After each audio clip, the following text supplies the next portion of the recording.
Meu nome é Sofia. Tenho 34 anos e, para quem olha de fora, pareço apenas uma gerente de armazém comum. A maioria das pessoas me subestima e quem lidera essa fila é a minha própria família. No último Natal, meu irmão Daniel inclinou-se sobre a mesa, girando sua taça de vinho. Você é pobre demais para ser sócia de qualquer coisa, riu ele, analisando minha roupa simples. Meu primo Júlio concordou com a cabeça, aprovando. É melhor você ficar com seu emprego no galpão, disse ele com deboche. Continuei comendo meu peru calmamente e escondi um sorriso imperceptível. Na manhã seguinte, liguei para minha gestora de portfólio. Por favor, retire todos os milhões da startup de tecnologia do Daniel, disse eu, com serenidade. Antes de contar como me tornei, sem ser notada, a acionista majoritária da empresa do meu irmão, deixem um comentário dizendo de onde vocês estão assistindo e se inscrevam se acreditam no karma. Cresci num bairro de classe média em São Paulo, um lugar típico onde as casas pareciam todas iguais, mas as famílias lá dentro eram completamente diferentes. A nossa família seguia sempre uma regra não dita. Daniel tinha prioridade. Ele era 3 anos mais velho e já no ensino fundamental virou o menino de ouro. Assim que chegou em casa com seu primeiro boletim perfeito. Meus pais, Tomás e Maria, nunca disseram abertamente que o preferiam. Mas as decisões deles deixavam isso claro. Se o Daniel queria equipamento novo de futebol, ele ganhava o melhor kit. Se eu precisava de material de arte para a escola, eles compravam o mais barato na loja de R$1,99. Esse padrão se repetiu por toda a nossa infância. Daniel brilhava em tudo o que tocava. Na escola, nos esportes, socialmente. No ensino médio, ele foi orador da turma, capitão do time de futsal e manteve as notas mais altas. Todos no bairro conheciam Daniel Camargo e esperavam grandes coisas dele. Eu, por outro lado, desenvolvi um jeito quieto e analítico. Eu não era infeliz, apenas diferente. Enquanto Daniel era barulhento e carismático, eu preferia observar e pensar. Matemática e revistas de economia me interessavam mais do que tudo aquilo que normalmente tornava os adolescentes populares. Quando chegou a época do vestibular, meus pais fizeram uma segunda hipoteca da casa para permitir que o Daniel frequentasse uma faculdade de elite, a FGV. A aprovação dele foi celebrada como uma grande festa. Quando chegou a minha vez, 2 anos depois, a conversa soou diferente. Não podemos pagar outra faculdade particular de ponta, explicou meu pai. A faculdade pública ou um curso tecnólogo tem um bom programa de transferência. Eu não discordei. Aos 18 anos, aceitei um emprego num armazém logístico local em Barueri, trabalhava à noite e aos fins de semana e frequentava a faculdade durante o dia. Não era nada glamuroso. Comecei na expedição, empacotando caixas e carregando caminhões, mas o salário me ajudava a financiar meus estudos. Enquanto outros reclamavam das aulas cedo, eu era grata. Meu turno no armazém começava às 16 horas e muitas vezes só terminava depois da meia-noite. Dormir tornou-se um luxo, mas mesmo assim mantive uma média de notas excelente. Aos 20 anos, tinha economizado o suficiente para me transferir para a Universidade Estadual, onde estudei finanças e fiz administração como matéria secundária. No armazém, continuei trabalhando e fui promovida a coordenadora de inventário. A gerência valorizava minha habilidade de otimizar processos e reduzir fontes de erro. Minha paixão por finanças não veio do nada. Aos 16 anos, minha avó Alzira me deu de presente uma assinatura do jornal Valor Econômico. A maioria dos adolescentes teria reagido com decepção, mas eu fiquei empolgada.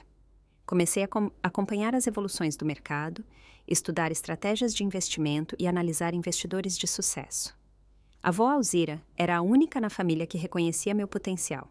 Ela nunca tinha feito faculdade, mas com seu salário de professora economizou e investiu de forma inteligente. A riqueza surge em silêncio, Sofia, disse ela uma vez.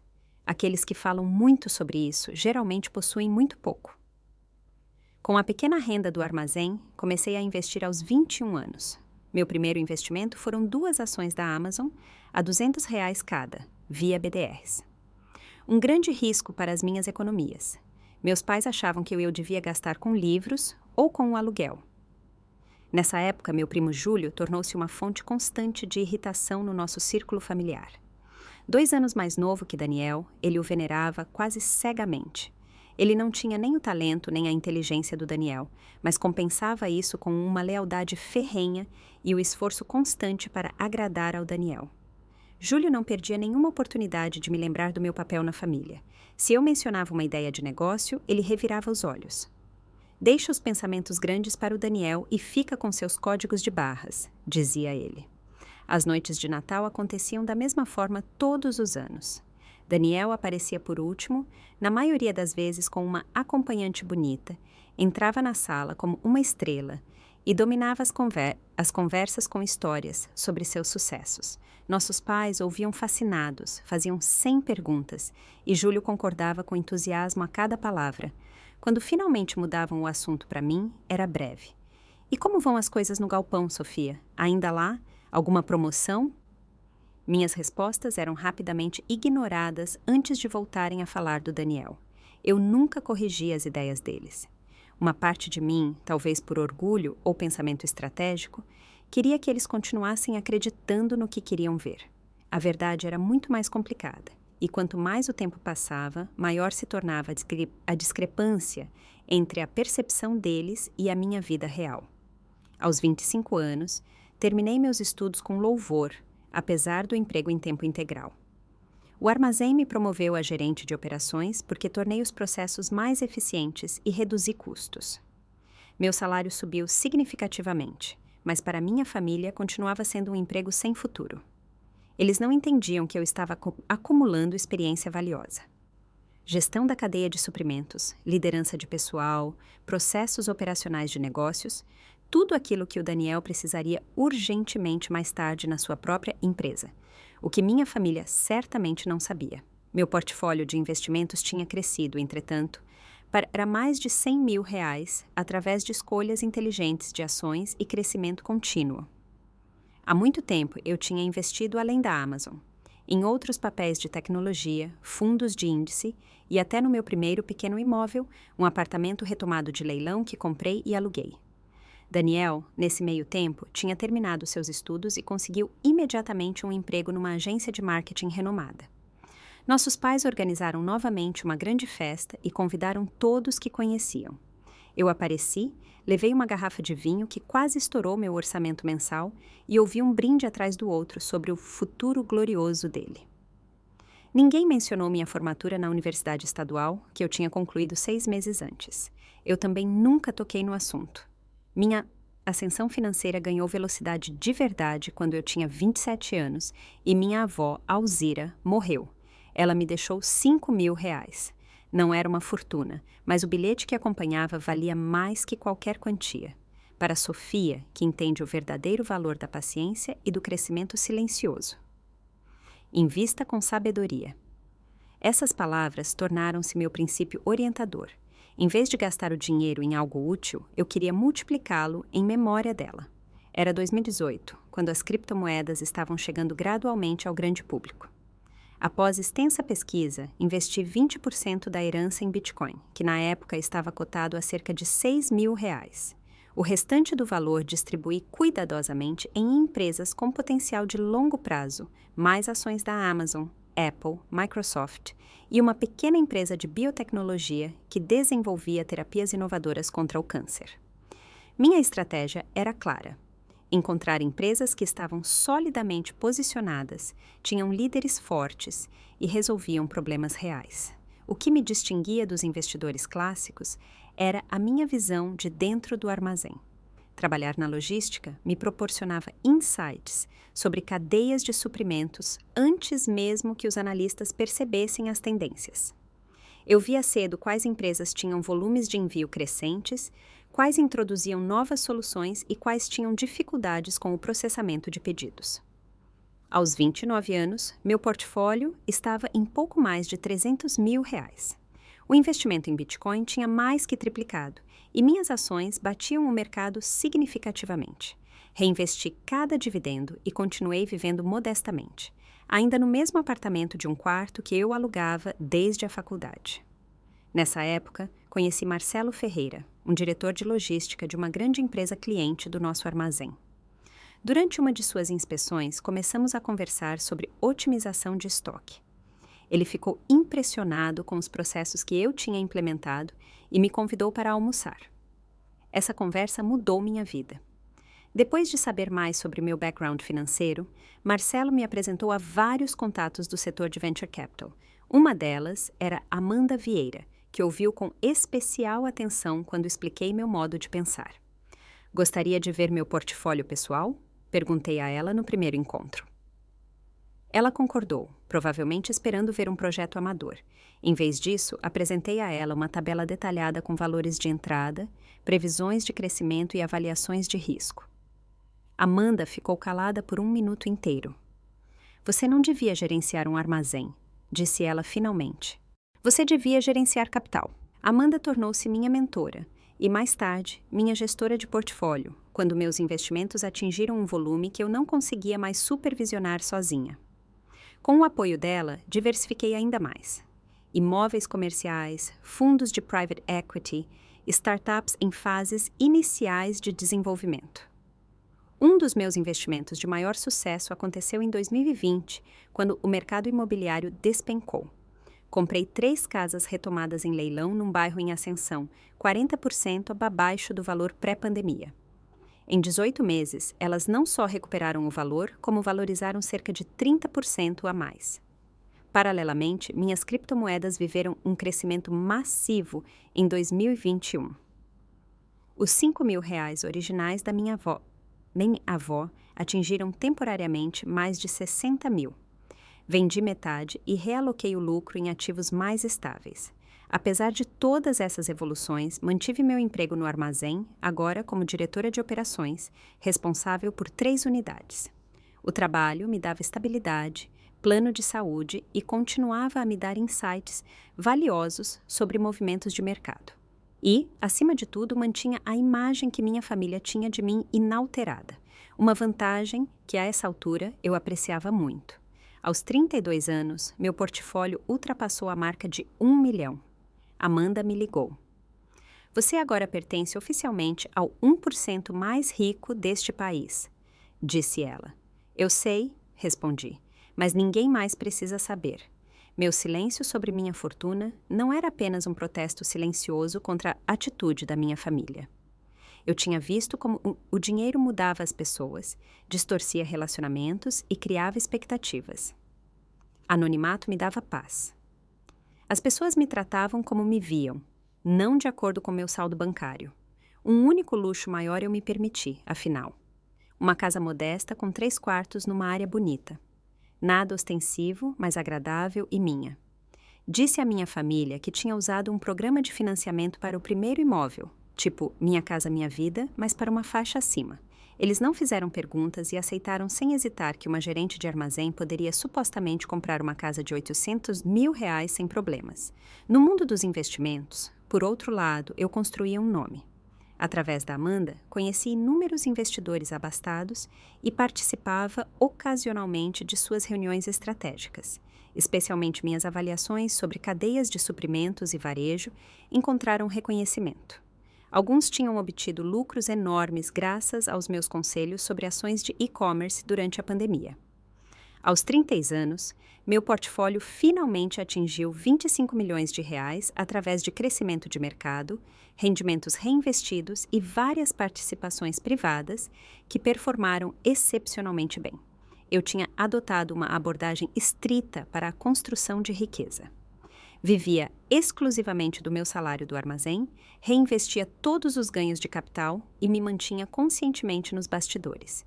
Enquanto isso, minha família continuava vendo em mim a irmã mais fraca, que nunca tinha dado certo, de verdade. Nas festas de família, Daniel chegava com seu carro de luxo, vestido com roupas de grife, enquanto eu aparecia no meu carro popular e usava roupas discretas, mas de alta qualidade. Ninguém imaginava que meu patrimônio era provavelmente muitas vezes maior do que o salário anual do Daniel. Esse contraste entre aparência e realidade poderia facilmente ter levado a um momento dramático, onde eu esfregaria o erro de avaliação na cara de todos. Mas essa nunca foi minha intenção.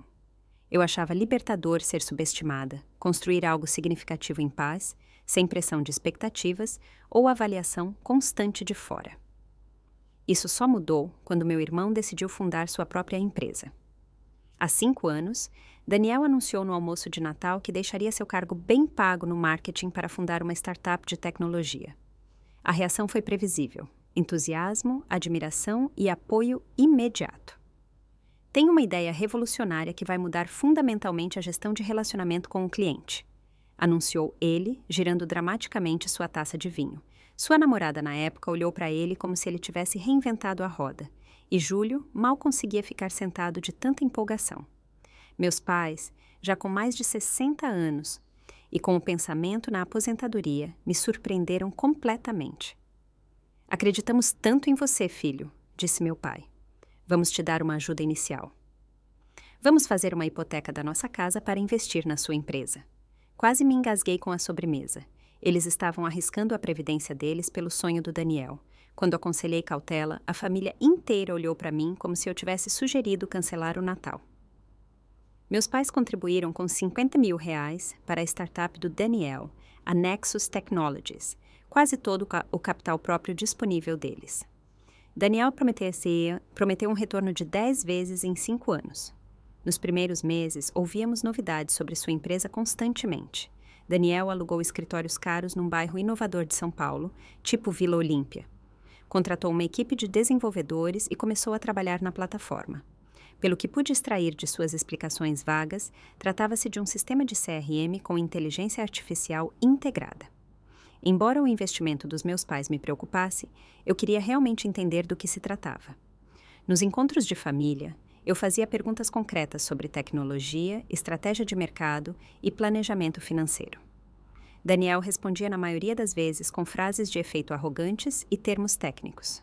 Estamos revolucionando todo o paradigma de CRM com IA de próxima geração, gostava de dizer, sem nunca entrar em detalhes. Júlio, que entretanto virou consultor do Daniel, apesar de ter uma formação em humanas e nenhuma experiência em negócios, concordava com entusiasmo. Isso vai ser maior que a Salesforce, acrescentava regularmente. O que era realmente preocupante, no entanto, era o estilo de vida do Daniel. Apesar dos altos investimentos iniciais, ele tornava-se cada vez mais perdulário. Um apartamento de luxo no centro, um carro esportivo alemão financiado, posts constantes nas redes sociais em restaurantes chiques. Aquele não era o comportamento de um fundador que cuidava bem do dinheiro dos investidores. Cerca de 1 ano após o início, ouvi minha mãe, por acaso, ao telefone com Daniel. A voz dela soava tensa. Ela e meu pai esperavam uma atualização, mas Daniel desviava de todas as perguntas. Depois da conversa, perguntei com cuidado se estava tudo bem. Daniel está apenas com algumas dores de crescimento, disse ela na defensiva. Isso é normal em startups. Ele só precisa de um pouco mais de tempo. Pelo meu trabalho no armazém, eu tinha contatos com empresas que poderiam se beneficiar do produto do Daniel se fosse realmente tão inovador. Ofereci abrir algumas portas. Obrigado, mas miramos em grandes clientes corporativos, não em galpões. Fui dispensada. Júlio cuida do nosso desenvolvimento de negócios. Apesar de todos esses sinais de alerta, eu tinha consciência de que a empresa poderia ter potencial.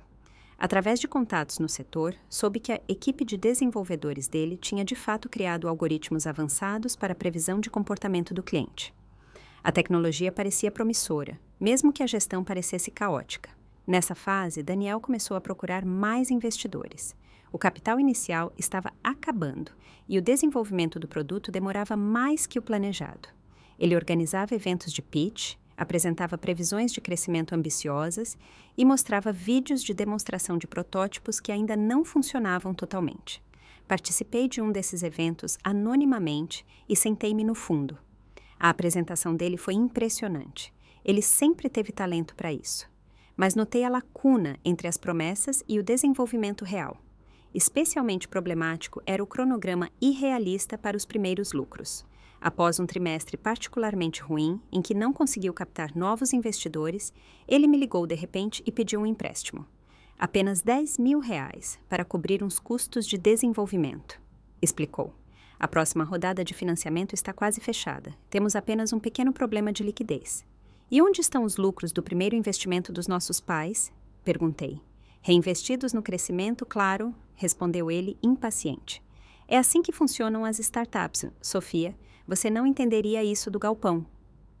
Recusei e o aconselhei a revisar seu modelo de negócios. Ele desligou furioso e, no encontro de família seguinte, fez comentários ácidos sobre pessoas que não entendiam nada de economia moderna. Daniel não sabia, naquele momento, que eu tinha começado a analisar a empresa dele a fundo. Através da Amanda, minha gestora de portfólio, tive acesso a análises do setor e relatórios de mercado detalhados. Disso, descobri que a Nexus Technologies estava registrada como empresa privada com vários investidores iniciais, incluindo meus pais, cujos R$50 mil lhes garantiram uma participação de 5%.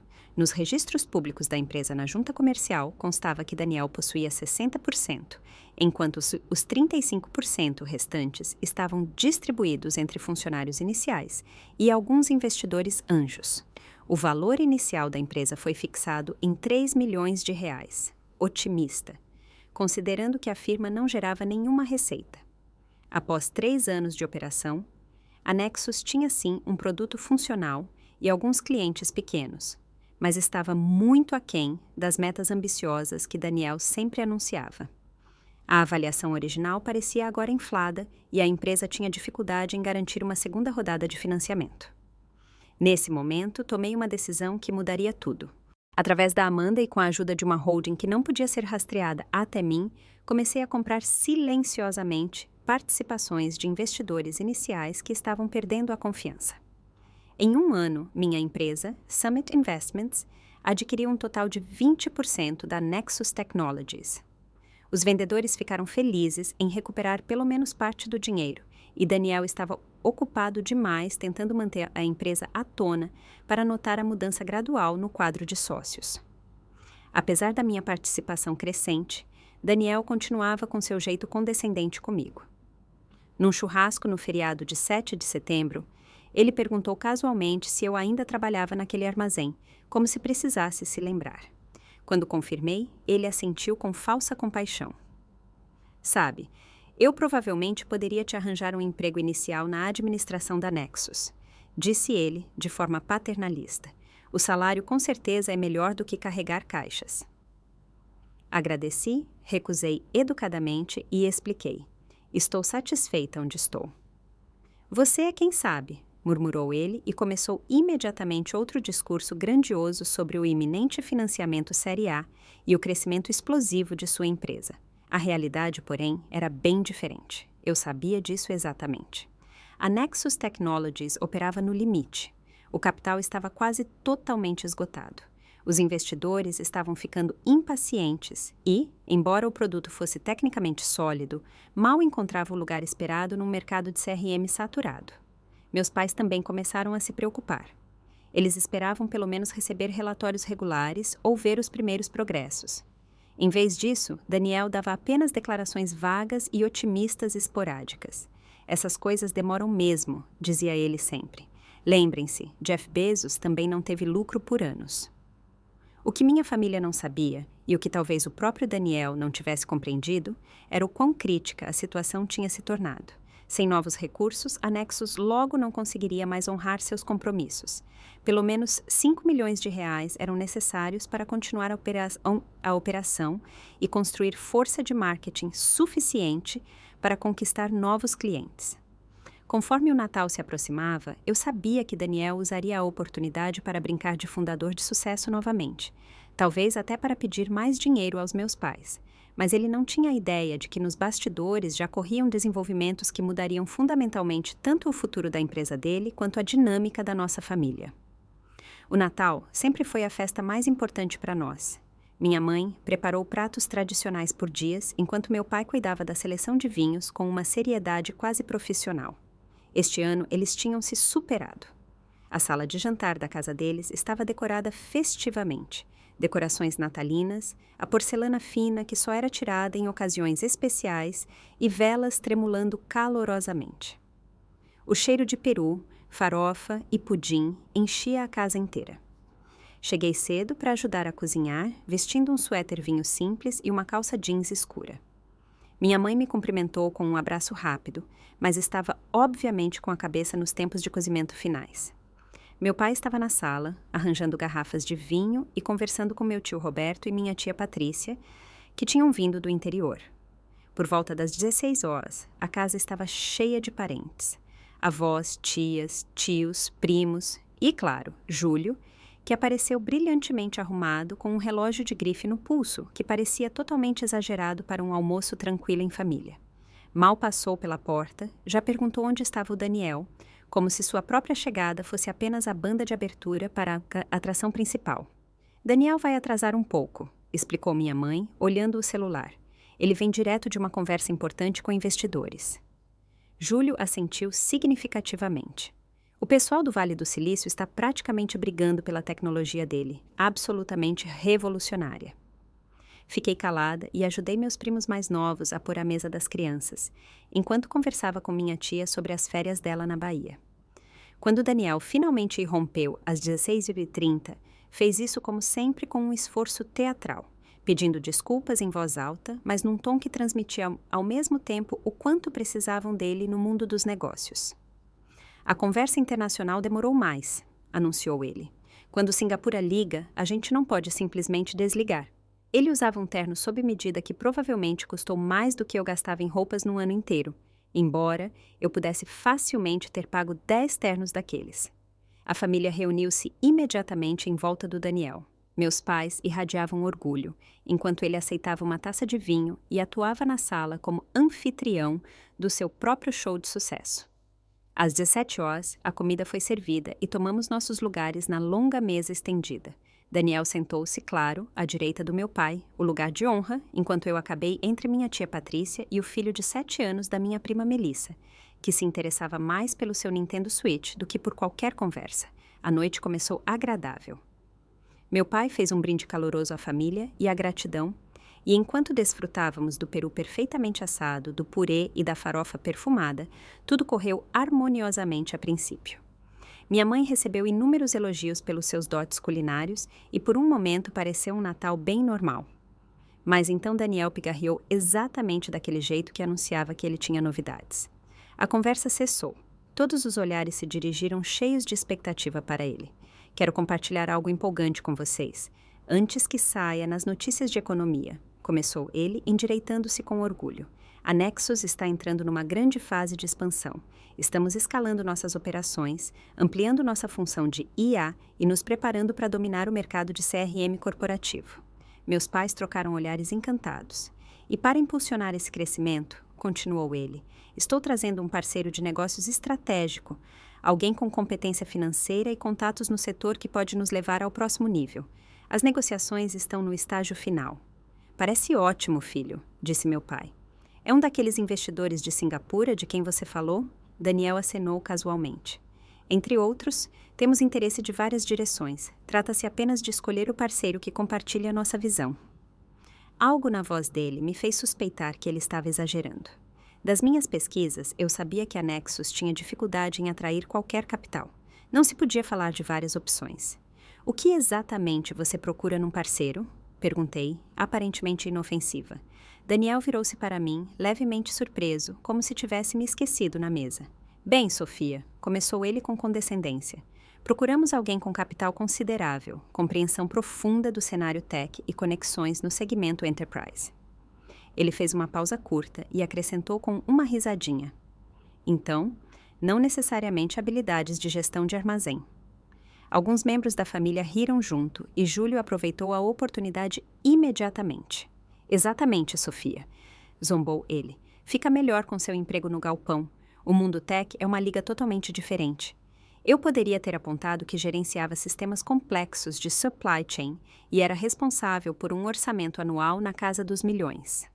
Eu poderia ter dito que assessorava empresas da Fortune 500.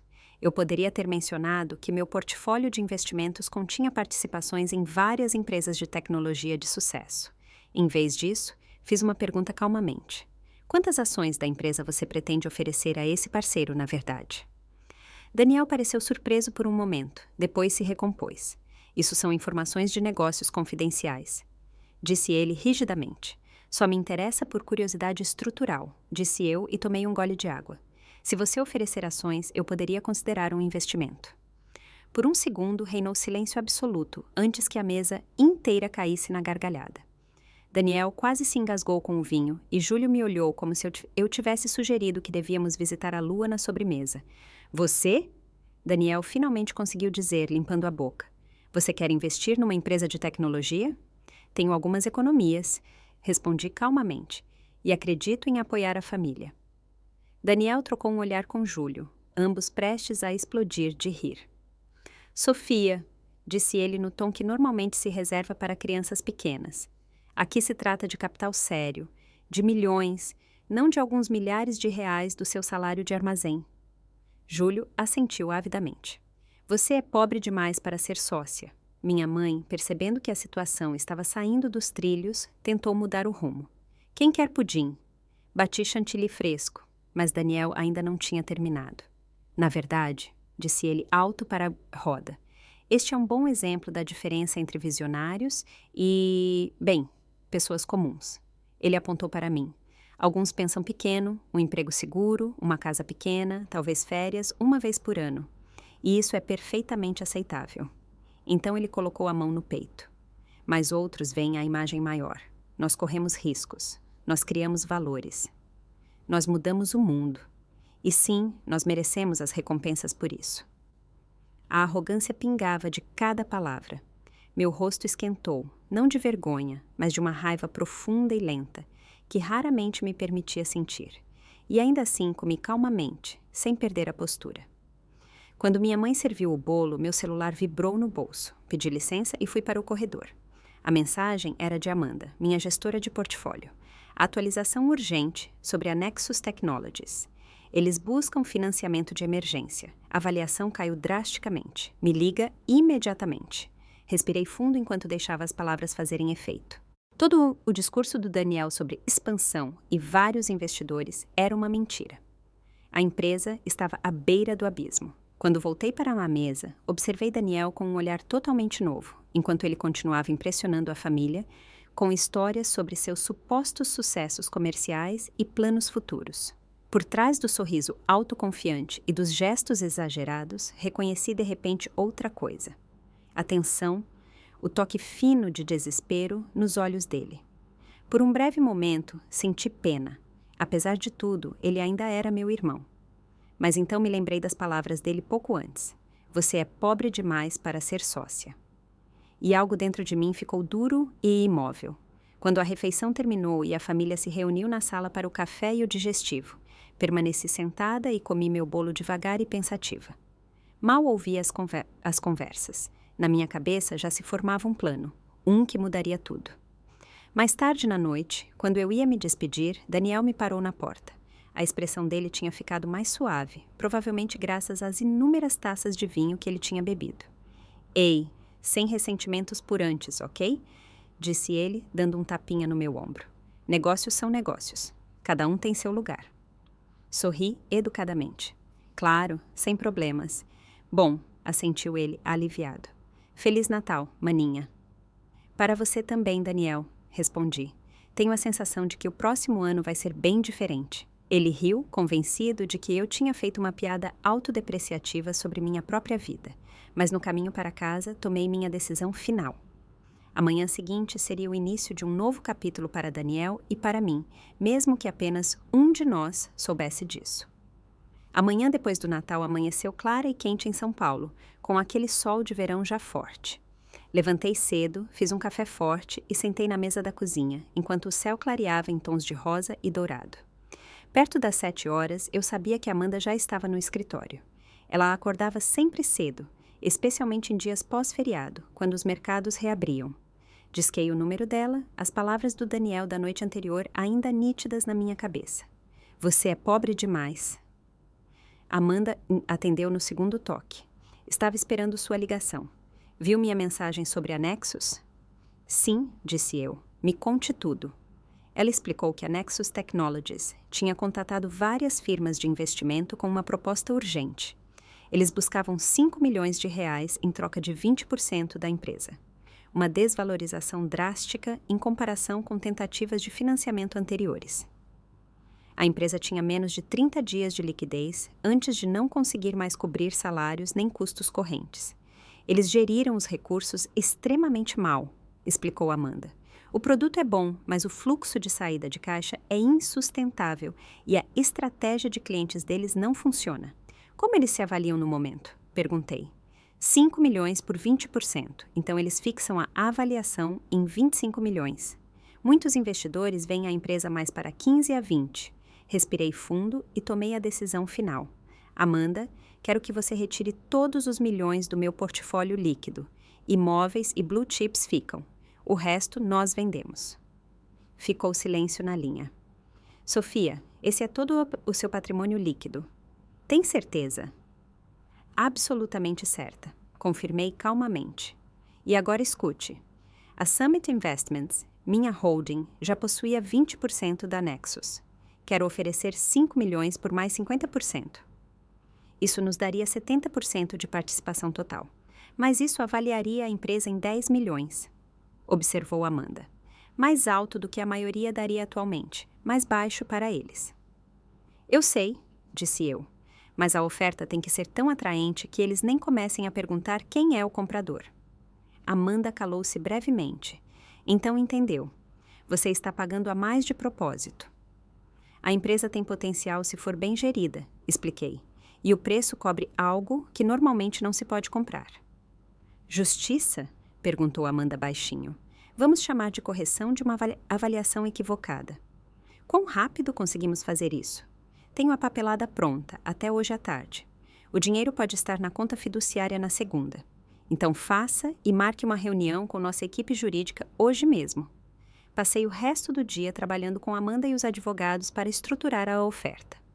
O termo de acordo, term sheet, era generoso o suficiente para provocar aprovação imediata, mas continha cláusulas precisas que davam à Summit Investments e, portanto, a mim, controle total sobre todas as decisões estratégicas.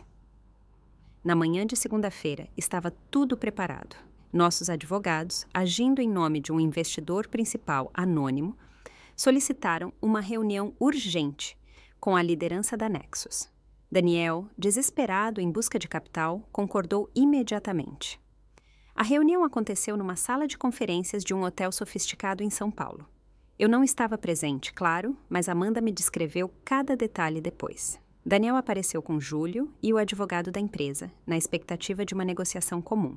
Em vez disso, receberam uma oferta completa que resolvia a necessidade imediata de dinheiro e, ao mesmo tempo, permitia crescimento, com a condição de que precisava ser aceita dentro de 24 horas. Por que essa pressa? Daniel perguntou desconfiado, embora sua situação mal pudesse ser pior. Nosso cliente tem várias oportunidades de investimento neste trimestre, explicou nosso advogado lisamente, e quer tomar sua decisão rapidamente. Esta oferta expira amanhã. Se não tiverem interesse, teremos que alocar os recursos em outro lugar. A pressão do tempo, combinada com a situação financeira deles, funcionou exatamente como planejado. Após uma breve consulta na sala ao lado, Daniel e sua equipe aceitaram as condições preliminares, sujeitas a uma verificação de due diligence acelerada. Nas 48 horas seguintes, nossa equipe financeira analisou cuidadosamente os livros, tecnologia e contratos da Nexus. Os resultados confirmaram o que eu já suspeitava. A empresa dispunha de uma plataforma inovadora e relacionamentos promissores com clientes. No entanto, tinha sido gerida de forma massivamente errada, tanto financeira quanto estrategicamente. Na manhã de quarta-feira, apenas 5 dias após o jantar de Natal, os contratos finais foram assinados. A Summit Investments detinha agora 70% das ações da Nexus Technologies. A participação de Daniel caiu para 20%. Os 10% restantes pertenciam a funcionários iniciais e a participação original de 5% dos meus pais. Conforme o acordo, um novo conselho seria instituído, onde a Summit recebeu o direito de determinar o presidente e 3 dos 5 membros do conselho.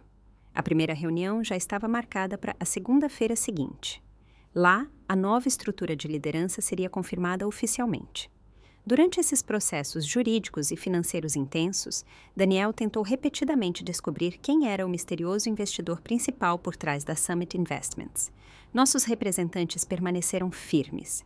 O cliente valoriza muito a privacidade e vai se apresentar no momento oportuno. Como Daniel estava totalmente fixado no fluxo de dinheiro urgentemente necessário, ele logo parou com as investigações.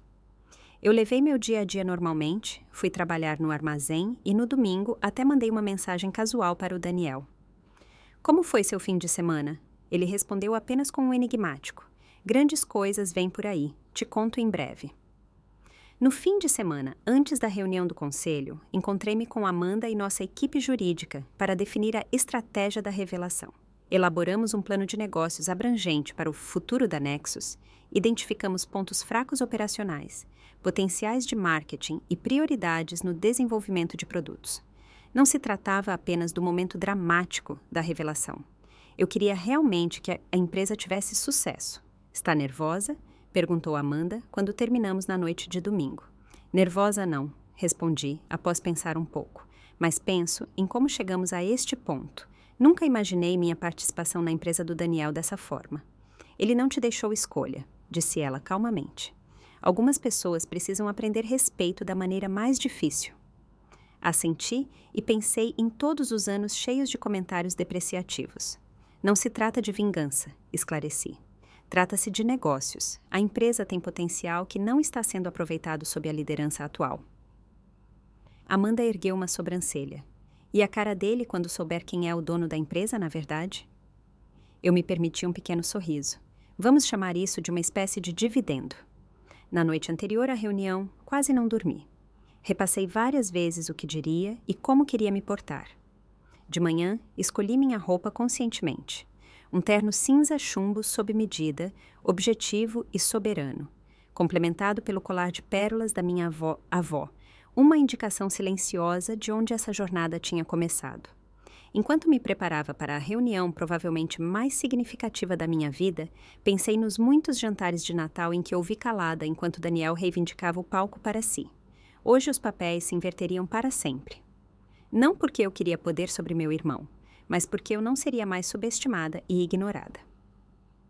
A primeira reunião do conselho reestruturado da Nexus Technologies estava marcada para segunda-feira às 10 horas na sede no centro de São Paulo. Cheguei ao prédio às 9h45 junto com Amanda e nosso advogado-chefe, Ricardo. A recepcionista, que não me conhecia, pediu meu documento e o motivo da visita. Estou aqui para a reunião do conselho, expliquei e mostrei minha identidade. Represento a Summit Investments. Os olhos dela se arregalaram levemente. O nome tinha sido assunto nos últimos dias em toda a empresa. Ela nos encaminhou apressadamente para essa sala de conferências no 6º andar. No elevador, Amanda colocou a mão no meu braço em apoio. Pronta? Perguntou baixo. Assenti. Não sentia nervosismo, apenas uma determinação calma. Todos os anos sendo subestimada me prepararam para este momento. A sala de conferências era impressionante. Janelas do chão ao teto com vista para a cidade, uma mesa maciça de mogno, cadeiras de chefe revestidas de couro. Daniel já estava lá, estranhamente tenso, num terno azul marinho, junto com Júlio e o advogado da empresa deles. 2 outros executivos, o diretor de tecnologia, CTO, e a diretora de marketing, estavam perto do café sussurrando baixo.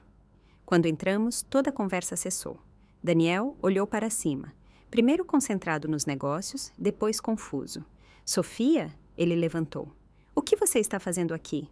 Esta é uma reunião de conselho fechada. Eu sei, disse eu calmamente e coloquei minha pasta na mesa. Por isso estou aqui. Ele olhou de Amanda para Ricardo e de volta para mim. Deve haver um erro. Esta reunião é para a liderança da Nexus e para os representantes da Summit Investments. Isso está correto. Respondi e mantive o olhar dele firme. Eu sou a acionista majoritária da Summit Investments. A sala congelou. O rosto de Daniel passou por uma série inteira de emoções. Confusão, descrença, depois a lenta compreensão e finalmente puro choque. Isso é impossível, conseguiu dizer finalmente. Sua voz era quase inaudível. Ricardo colocou uma pasta na mesa. Estes documentos confirmam que a senhora Sofia Camargo, através de sua holding Summit Investments, possui agora 70% da Nexus Technologies. Todas as assinaturas foram verificadas e as transferências já foram concluídas na sexta-feira. Daniel puxou a pasta para si e folheou freneticamente as páginas. Sua confusão crescia a cada documento. Isso não pode estar certo, isso é impossível. Sua voz sumiu enquanto ele encarava os papéis. A cor sumiu do rosto dele. Júlio, que tinha acompanhado a troca com a boca aberta, finalmente conseguiu dizer uma palavra. Você é a investidora? Gaguejou ele apontando para mim. Mas você é só uma funcionária de armazém. Sou diretora de operações em logística. Corrigiu calmamente. E além disso, uma investidora privada de sucesso. Meu portfólio estava em mais de 25 milhões de reais antes de eu entrar na Nexus. Daniel afundou na cadeira. Os documentos escorregaram da mão dele para a mesa. Isso é uma piada, disse ele sem forças. Ou um engano. Nenhum nem outro. Interrompi-o e sentei-me na cabeceira da mesa, o lugar do presidente. A Summit Investments adquire participações da Nexus há mais de um ano. A última transação apenas nos garantiu a maioria. O diretor de tecnologia, Miguel Ribeiro, aproximou-se com um olhar incrédulo. Nossa nova proprietária é então a irmã do CEO. Assenti. Exatamente. E como acionista majoritária, meu primeiro passo é a reestruturação da liderança da empresa para garantir sucesso a longo prazo. Daniel começou finalmente a compreender o que estava acontecendo. O choque deu lugar a uma raiva furiosa. Ele bateu com a mão na mesa. Você não pode fazer isso. Esta é a minha empresa. Eu a fundei. Eu a construí. Sim, ela pode fazer exatamente isso, disse Ricardo calmamente. Como sócia majoritária, a senhora Camargo tem o direito de determinar o conselho e recompor a direção da empresa. Tomás, virou-se Daniel desesperado para seu advogado. Diga a eles que isso não é legal. Isso tem que violar alguma regra de governança. O advogado pigarreou, desconfortável. Receio que os documentos sejam impecáveis, Daniel. Você mesmo autorizou a venda das ações. Mas eu não sabia que ela estava por trás disso, protestou Daniel, como se isso fosse um argumento válido. Isso é fraude. A Summit fez uma oferta justa acima do valor de mercado, explicou Amanda friamente. Não houve qualquer engano. A identidade do comprador não precisa ser revelada nessas transações.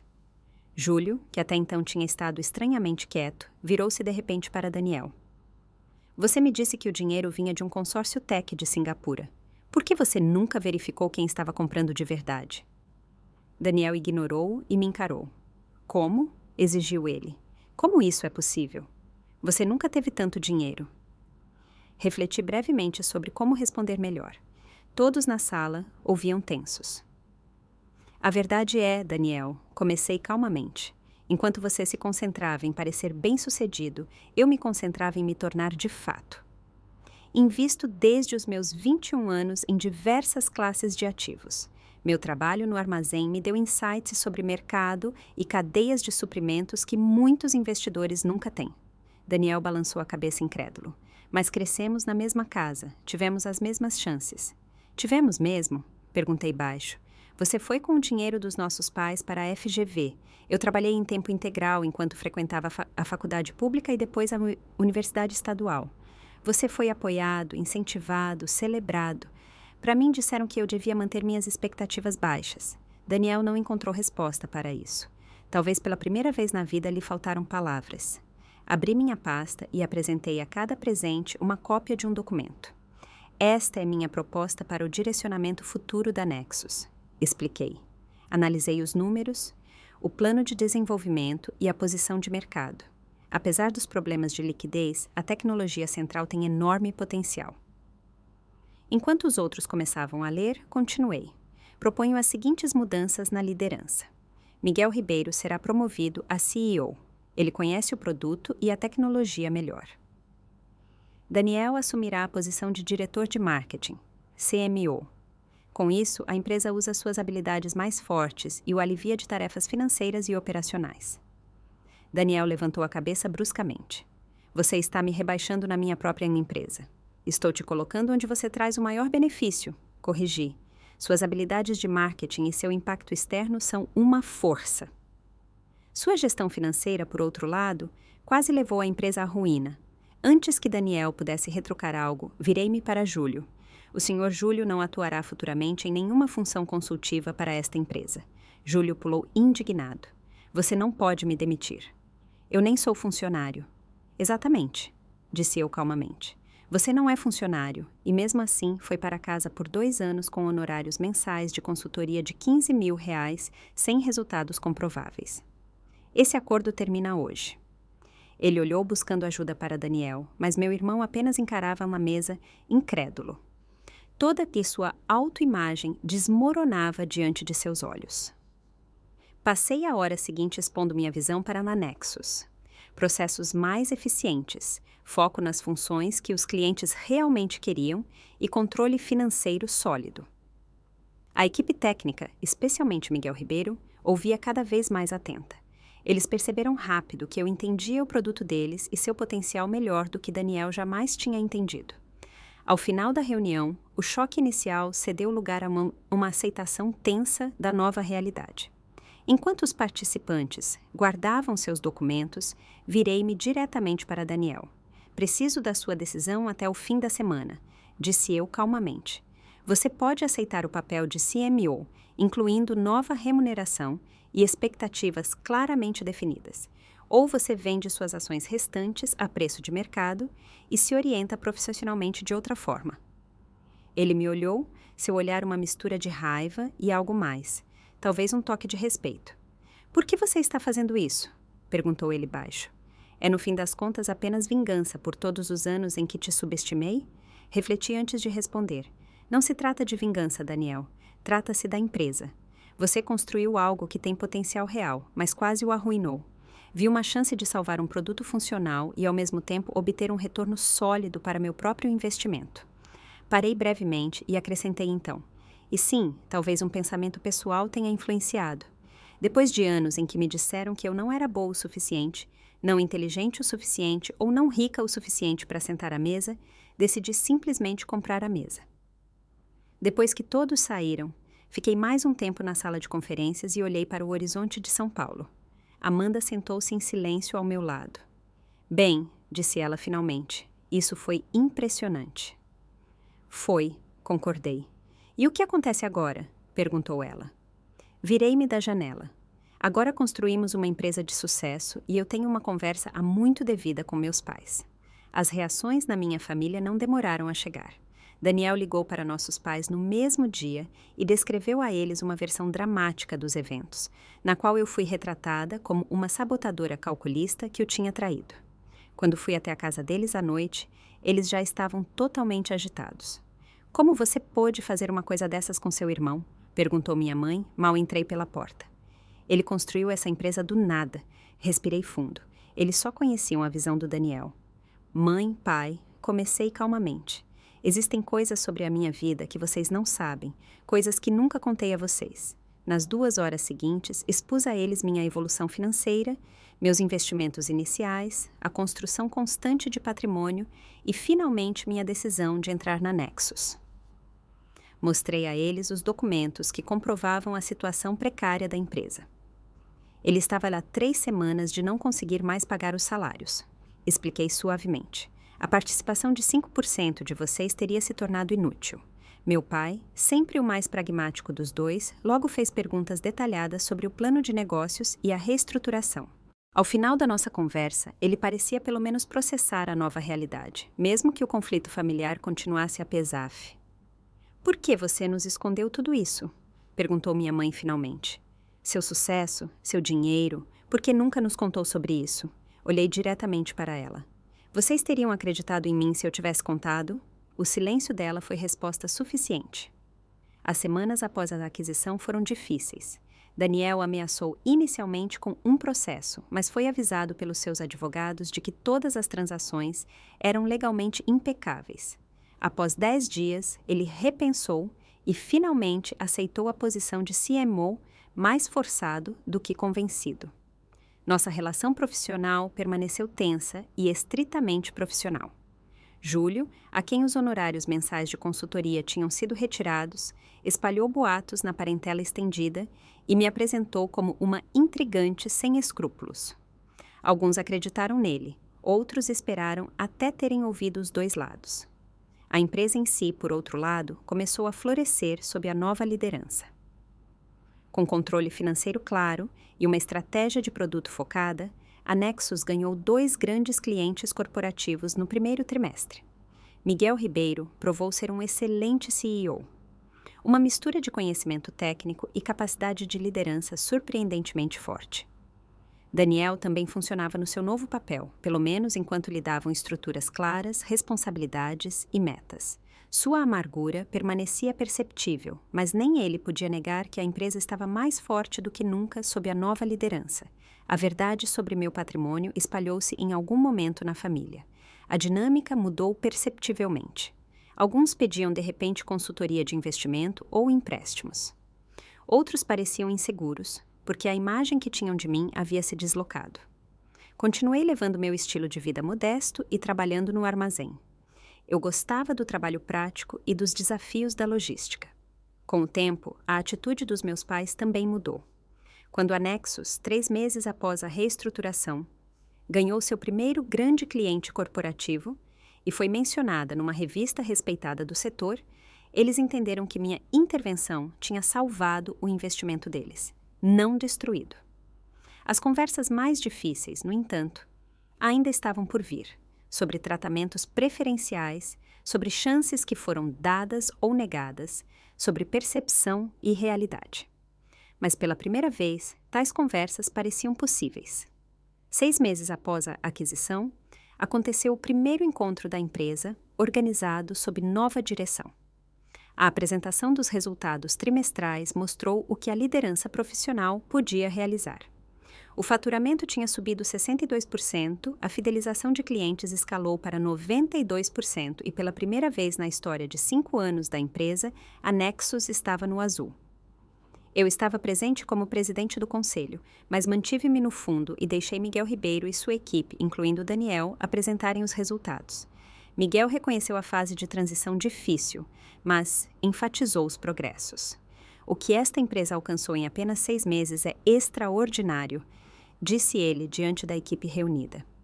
Voltamos a nos concentrar nas nossas competências centrais, cortamos despesas desnecessárias e finalmente entregamos as funções que nossos clientes realmente precisam, em vez daquelas que apenas soam impressionantes. Durante a apresentação, observei Daniel atentamente e notei o quanto ele tinha mudado. Os ternos de grife ele continuava usando, mas sua atitude antes arrogante tinha dado lugar a um jeito mais calmo e profissional. Quando apresentou seu plano de marketing, fez isso concentrado, objetivo e livre das promessas exageradas que antes eram sua marca registrada. Após a reunião, ele veio até mim no corredor, a primeira vez desde a aquisição que ele procurou conversa por iniciativa própria. O cliente de Singapura está pronto para assinar, disse ele, referindo-se a um interessado importante. A equipe de compras aprovou a proposta. Assenti. Excelente trabalho. Os ajustes na estrutura de preços obviamente ajudaram. Ele hesitou, então admitiu. Sim, sua ideia de simplificar os níveis e cortar opções adicionais desnecessárias facilitou a decisão. Esse breve reconhecimento profissional foi um progresso pequeno, mas significativo. Pela primeira vez, Daniel aceitava abertamente minha competência nos negócios. No fim de semana seguinte, meus pais nos convidaram ambos para almoçar. Uma novidade desde a aquisição. Eles não tinham convidado explicitamente nenhum outro membro da família, o que deixava claro que queriam finalmente abordar a situação. Cheguei com otimismo cauteloso na casa deles. Meu pai me cumprimentou com um abraço um pouco desajeitado, mas sincero. Sua mãe está testando uma receita nova, explicou ele no corredor. Alguma coisa da internet sobre reconciliação familiar. Acho que no final é simplesmente frango com um nome chique. Tive que sorrir. Era a tentativa dele de aliviar a tensão. Daniel chegou cerca de 15 minutos depois, dessa vez sem grande entrada, mas com uma garrafa de vinho cara. Sentamos um tempo na sala, tivemos conversas contidas sobre o tempo e futebol, até minha mãe nos chamar para a mesa. O almoço correu inicialmente calmo. Meu pai serviu vinho, minha mãe passou a comida. As conversas permaneceram superficiais, até minha mãe, de repente, pousar os talheres decidida. Assim não funciona, disse ela com voz firme. Precisamos colocar o problema na mesa. Daniel ficou tenso. Mãe, nós tínhamos... Ela o interrompeu com um gesto de mão. Penso há meses sobre isso, sobre nossa família, sobre como chegamos a este ponto. Então ela olhou para mim. Sofia, eu te devo um pedido de desculpas. Fiquei surpresa com a franqueza dela. Por anos, décadas até, não vi seu potencial, confessou ela. Não te dei o mesmo apoio que ao Daniel. Não lutei para que você tivesse as mesmas chances. Antes que eu pudesse dizer algo, ela continuou. Quando você nos contou do seu sucesso financeiro, minha primeira reação foi incredulidade. Não porque achasse que você fosse incapaz, mas porque não se encaixava na imagem que eu tinha feito dos meus filhos. Daniel foi para mim sempre o bem-sucedido. E você, Ela travou. A confiável? Sugeri suavemente. Ela assentiu com lágrimas nos olhos. Sim, a filha estável, cumpridora de deveres, que leva uma vida calma e modesta. Eu te coloquei nessa caixa e nunca pensei que você talvez tivesse ambições próprias. Meu pai colocou a mão sobre a dela e me olhou sério. Estamos orgulhosos de você, Sofia. Não por causa do dinheiro, mas por causa da pessoa que você se tornou. Pensativa, estratégica e espero que também capaz de perdoar. Daniel tinha ficado calado durante isso, o olhar baixo. Quando finalmente falou, soou estranhamente baixo. Pensei muito, disse ele, sobre a empresa e sobre nós. Ele levantou a cabeça. Você poderia ter me demitido completamente. Você poderia ter esquartejado a empresa e sumido com o lucro.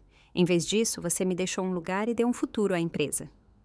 O produto era bom, disse eu calmamente. A liderança não era. Fazia mais sentido trocar a direção do que destruir o trabalho de uma equipe inteira. Ele assentiu devagar. O Miguel também disse isso, que você entendia a tecnologia melhor do que eu. Havia ainda um resto de resistência na voz dele, mas também um novo entendimento.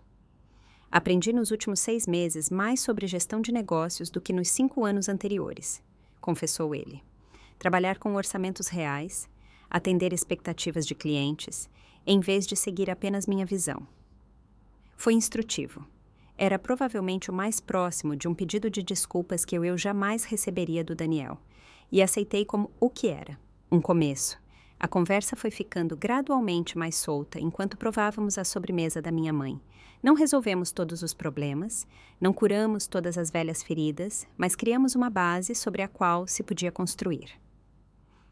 No caminho para casa, pensei sobre os anos que ficaram para trás, do armazém à milionária silenciosa, a acionista majoritária de uma empresa de tecnologia próspera.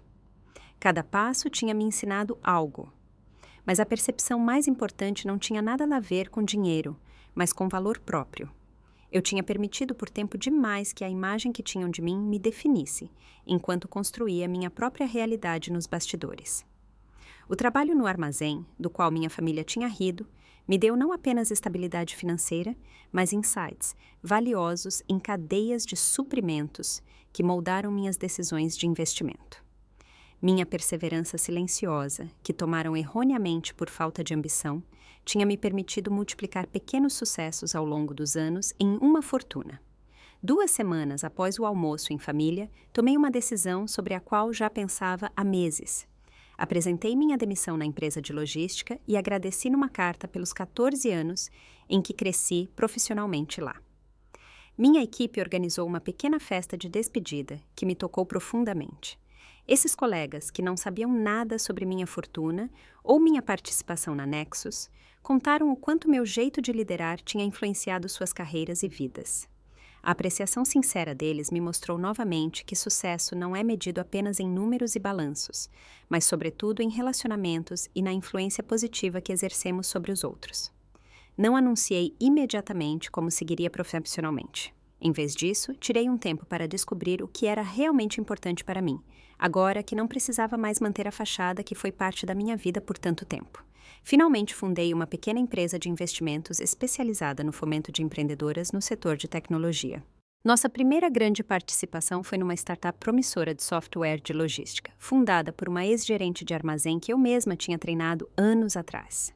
Entre Daniel e mim, desenvolveu-se lentamente uma nova forma de relacionamento. Não uma relação íntima de irmãos, que talvez pudéssemos ter tido sob outras circunstâncias, mas uma convivência profissional, respeitosa, acompanhada de contato familiar cada vez mais relaxado. Daniel continuou como CMO da Nexus. Na estrutura clara que Miguel e eu criamos, suas habilidades naturais de marketing finalmente apareceram de verdade. O choque inicial dos meus pais sobre meu status financeiro transformou-se gradualmente numa relação familiar mais equilibrada. O pedestal em que tinham colocado o Daniel por décadas baixou para uma medida realista, enquanto o reconhecimento deles pelas minhas habilidades subiu significativamente. As festas de família tornaram-se mais justas. Interesse e atenção se distribuíam mais uniformemente. Júlio, por sua vez, buscou com o tempo uma aproximação. Depois que ficou claro para ele que não era inteligente brigar com o membro financeiramente mais bem-sucedido da família. Eu o tratei com educação, mas distante, sem pensamentos de vingança, mas também sem o perdão leviano que ele tão obviamente esperava para recuperar seu papel de consultor. Um ano após essa aquisição, a Nexus recebeu uma oferta de compra de um grande grupo de software. O conselho, incluindo Daniel, recusou unanimemente. Estávamos convencidos de que a empresa poderia criar ainda mais valor de forma independente. A oferta avaliava a Nexus em 120 milhões de reais, 4 vezes o que eu tinha pago pelas minhas ações majoritárias. A participação de 5% dos meus pais, que um dia eles quase deram por perdida, valia agora no papel 6 milhões de reais. Eu os encorajei a vender uma parte das ações para o programa de participação dos funcionários. Um conselho que eles realmente aceitaram, garantindo assim uma aposentadoria sólida. A maior mudança pessoal, porém, não veio pelo dinheiro ou pelo triunfo nos negócios, mas pela liberdade de finalmente poder ser eu mesma completamente. Depois de anos em que tive que esconder meus sucessos e diminuir minhas habilidades, podia agora falar com verdadeira autoridade. Tanto em conversas de família quanto em questões financeiras, quando me pediam conselhos. Sobretudo, tornei-me um exemplo para mulheres mais jovens na família, que de outra forma teriam mantido suas ambições pequenas porque outros definiam seus limites. No Natal deste ano, exatamente um ano depois daquela noite que colocou tudo em movimento, eu estava sentada à mesa de jantar e observava em silêncio a atmosfera mudada. Daniel relatava sobre o lançamento do novo produto da Nexus, de forma objetiva, sem exageros. Meus pais ouviam atentamente, faziam perguntas interessadas, mas não de adoração. Quando mudei a conversa para mim, contei sobre a mais nova participação da minha empresa de investimentos. Dessa vez, a família ouviu de verdade, com interesse honesto e perguntas inteligentes sobre tecnologia e estratégia de mercado. A diferença era sutil, mas profunda. Eu não era mais motivo de riso, mas ouvida. Depois da refeição, lembrei-me das palavras da minha avó. A verdadeira riqueza surge em silêncio. Aqueles que falam mais alto sobre isso geralmente possuem muito pouco. Ela tinha razão, mas eu tinha aprendido algo mais. Valor não surge pela avaliação dos outros, mas pelo conhecimento das próprias capacidades. Quando olho para o futuro, oriento-me por essa percepção. O sucesso financeiro me ajudou a mudar a percepção dos outros. Mas a verdadeira transformação foi interna. A coragem de finalmente assumir minhas habilidades sem pedir desculpas. E se você está lendo isso e se sente subestimado ou ignorado, às vezes os caminhos mais silenciosos levam aos objetivos mais poderosos. Seu valor não diminui só porque os outros não o reconhecem. Construa grande em silêncio, se necessário, mas nunca duvide de si mesmo. Qual experiência na sua vida te mostrou seu verdadeiro valor? Compartilhe com a gente nos comentários. Se essa história te inspirou, deixe um like e se inscreva no canal para mais narrativas sobre força silenciosa. Obrigada por me acompanhar do armazém até a diretoria. Que o seu próprio caminho seja determinado pela autoconfiança em vez de expectativas alheias.